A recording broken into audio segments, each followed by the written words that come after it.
चलो, good morning all of you. चलिए, आज जो हमें पढ़ना है वो पढ़ना है जेंडर के बारे में।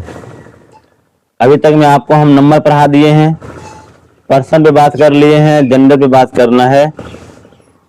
और आपको पता है कि हम आपको बताए हुए थे कि इंग्लिश मजबूत करने के लिए हमको बेसिक में 4 चीज पढ़ना जरूरी हो जाता है। एक नंबर, दूसरा पर्सन, जेंडर और case. Number, person, gender, case, और ये दिखाए दुनिया का देश।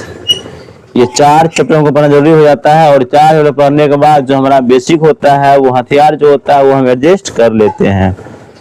जिसमें से आप नंबर पढ़ लिए हैं, पर्सन पढ़ लिए हैं, जेंडर आज पढ़ रहे हैं, फिर अगले वीडियो में हम लोग केस पढ़ेंगे।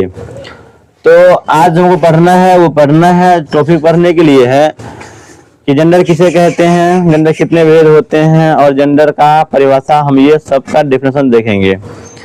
Today topic to be read, आज में पढ़ना है वो है व्हाट इज जेंडर, जेंडर किसे कहते हैं, how many kinds of gender, gender कितने भेद होते हैं, तथा प्रत्येक जेंडर का डेफिनेशन पढ़ना है हमको इस वीडियो के माध्यम से। अंडरस्टूड जी। फिर नेक्स्ट वीडियो में आपको ये बताएंगे कि जेंडर को पहचानना सिखाएंगे कि हम कोनो वर्ड लिख देंगे, आपको पहचानना पड़ेगा, है ना। जिस तरह हम पेन लिख दिए, पेन कौन जेंडर है ना।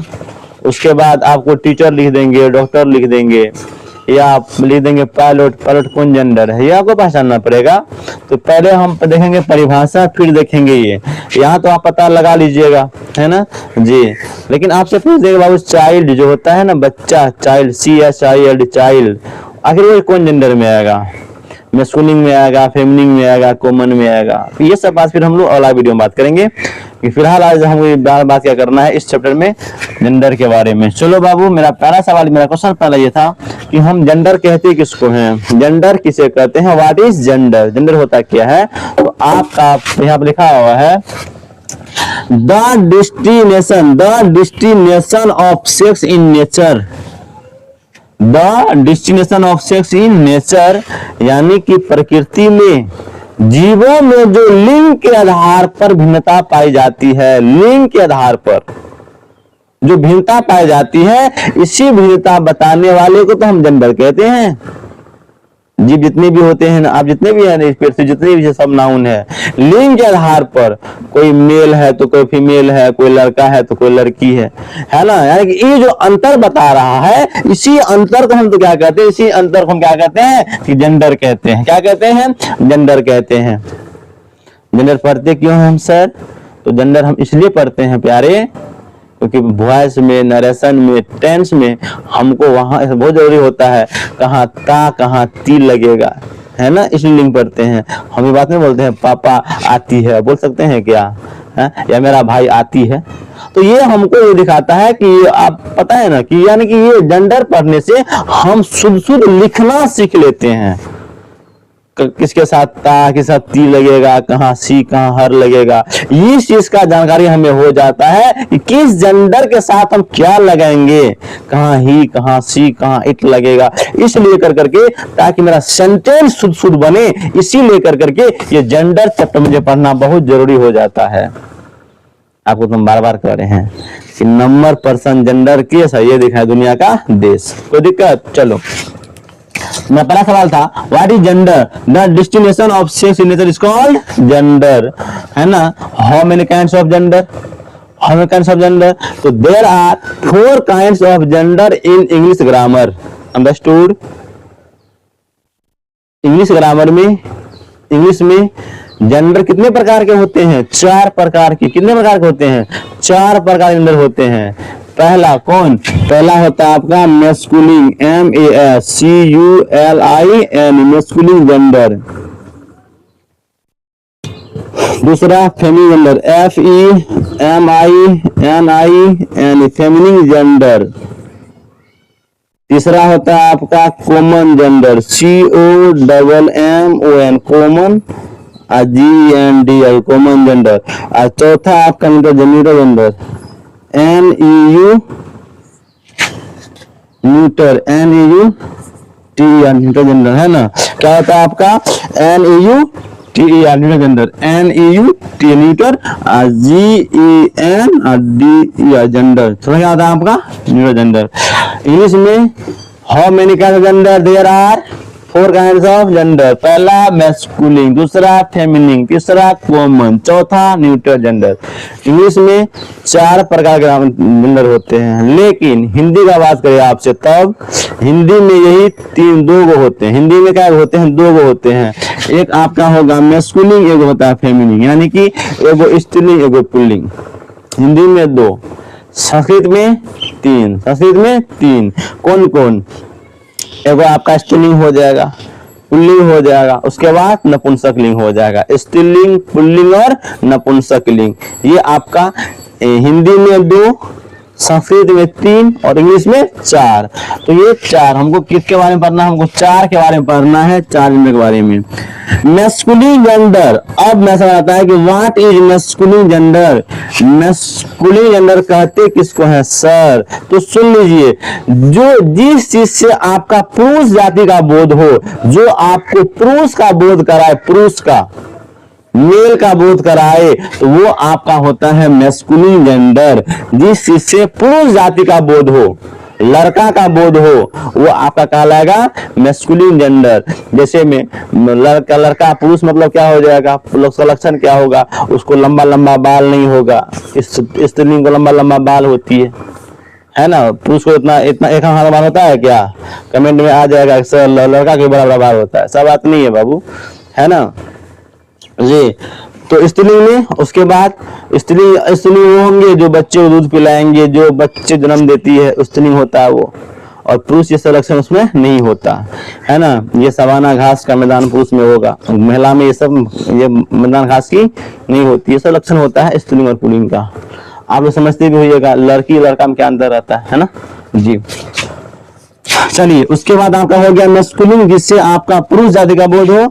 फेमिनिन मतलब जिससे स्त्रीलिंग जाति का बोध हो, जिससे स्त्री जाति का बोध हो, वो आपका क्या होगा कि फेमिनिन जेंडर होगा। जिससे स्त्री जाति का बोध हो, वो आपका क्या होगा, फेमिनिन जेंडर होगा, कोई दिक्कत नहीं। और ये बात आप भी पहले से समझते होइएगा। आ जाता है कॉमन जेंडर पर। कॉमन में हम किसको रखेंगे, कॉमन जेंडर में हम किसको रखेंगे, तो सुनो, ऐसा काम, ऐसा बोलो, ऐसा काम जो काम को लड़का और लड़की दोनों कर सकता हो, जिस काम में दोनों का योगदान हो, जहां पर दोनों संभव हो सकता हो, तो वो शब्द आपका हो जाएगा कॉमन जेंडर में। क्या बताया फिर से बोलो एक बार, ऐसा काम जो दोनों कर सकता हो, जो दोनों के साथ संभव हो, इट इज कॉमन जेंडर। जैसे में पढ़ाने का काम कौन करता है, वो टीचर करता है। अभी हम आपको पढ़ा रहे हैं ना, ये टीचर काम, ये टीचर, अब जो पढ़ाता है क्या बोलते, टीचर बोलते हैं। जरा बताओ, ये पढ़ाने वाला काम क्या महिलाएं नहीं कर सकती है, क्या कर सकती है ना जी। ये पढ़ाने वाला काम स्त्री भी कर सकती है और पुरुष भी कर सकता है। तो ये जो पढ़ाने वाला काम होता है वो होता है टीचर का। तो हम यहाँ लिख दिए टीचर, TEACH या टीचर। पढ़ाने वाला काम जो है वो लड़का और लड़की दोनों कर सकती है। तो मेरा टीचर जो शब्द होगा वो आपका आ जाएगा कॉमन जेंडर में, कॉमन जेंडर में। अंडरस्टूड, कोई दिक्कत नहीं। उसके बाद डॉक्टर भी लड़का भी बन सकता है और लड़की बन सकती है ना। तो मेरा टीचर, डॉक्टर मेरा क्या हो जाएगा, क्या हो जाएगा, कॉमन जेंडर हो जाएगा। सही बात है बाबू, ये तो लॉजिक बच्चा वाला सवाल था, हम आपसे पूछ रहे हैं बाबू, आपसे पूछ रहे हैं, जरा आप बता दीजिए हमको। हम बोले पायलट, पायलट क्या होगा, मैस्कुलिन या फेमिनिन या कॉमन, पायलट।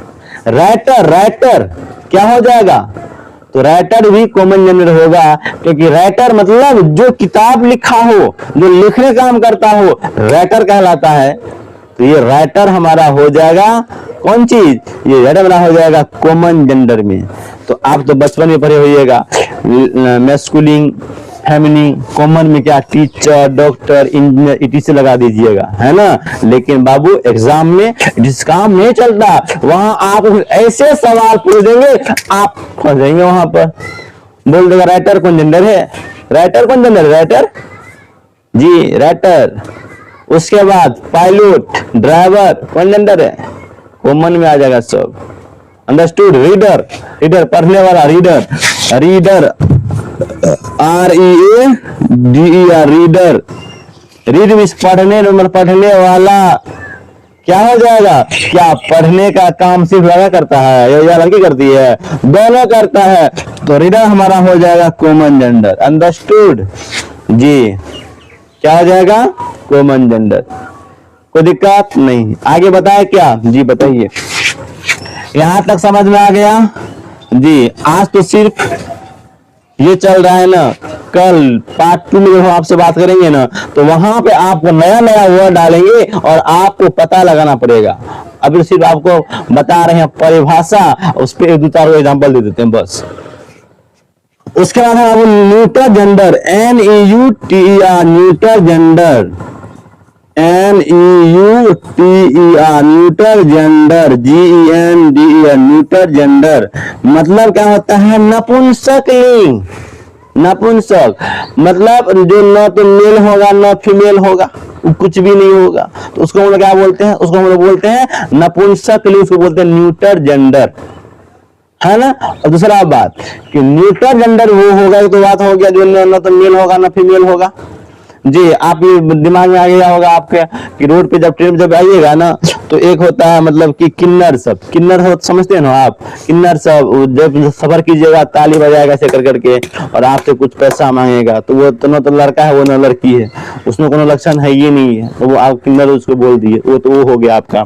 दूसरा बात ये टेबल है, कुर्सी है ना, ये टेबल कुर्सी, ये लोटा, ये मोबाइल, ये शर्ट पैंट कपड़ा, ये सब न्यूटर जेंडर में आता है। किसमें आता है, यानी जितने भी प्रकार के निर्जीव वस्तु है जो सांस में लेता है, जो निर्जीव होता है, निर्जीव, ये टोटल निर्जीव का निर्जीव हमारा न्यूटर जेंडर में आ जाएगा।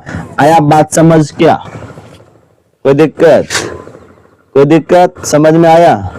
जितने भी निर्जीव वस्तु होंगे, ये टोटल निर्जीव वस्तु किसमें आ जाएगा, न्यूटर जेंडर में आ जाएगा। न तो वो स्त्रीलिंग है न वो पुल्लिंग है, वो न्यूटर में है। तो न्यूटर में आपने दो चीज देखी, एक न्यूटर में सजीव भी आता है, जैसे मैं आपको बताए थे वो किन्नर जो ताली बजाएगा आपसे पैसा ले लेगा, ठीक। तो न्यूटर जेंडर है, वो सजीव है, वो जिंदा है, लेकिन जिंदा रहने के बावजूद भी वो न्यूटर जेंडर में है। अंडरस्टूड। लेकिन आप क्या बताएं कि जो जिंदा रहेगा नहीं, जो मरा हुआ हो, निर्जीव वस्तु, टोटल निर्जीव वस्तु हमारा क्या होता है, वो न्यूटर जेंडर में होता है। जिसको समझ में आ रहा है एक बार आप लाइक कर दो और फॉलो कर दो हमें, तो एक बार इस चैनल को समझ आ रही है। तो परिभाषा आपने क्या देखा कि जिससे किसी नपुंसक जाति का बोध हो या जिससे किसी निर्जीव पदार्थ का बोध हो, तो वो हमारा कहलाता है न्यूटर जेंडर। अंडरस्टूड, कोई दिक्कत, ठीक है। तो इतना अगर समझ में आ गया है तो फिर हम लोग मिलेंगे आपको नेक्स्ट वीडियो में। तब तक के लिए बने रहें साथ। जय हिंद, जय भारत, जय जवान, जय किसान।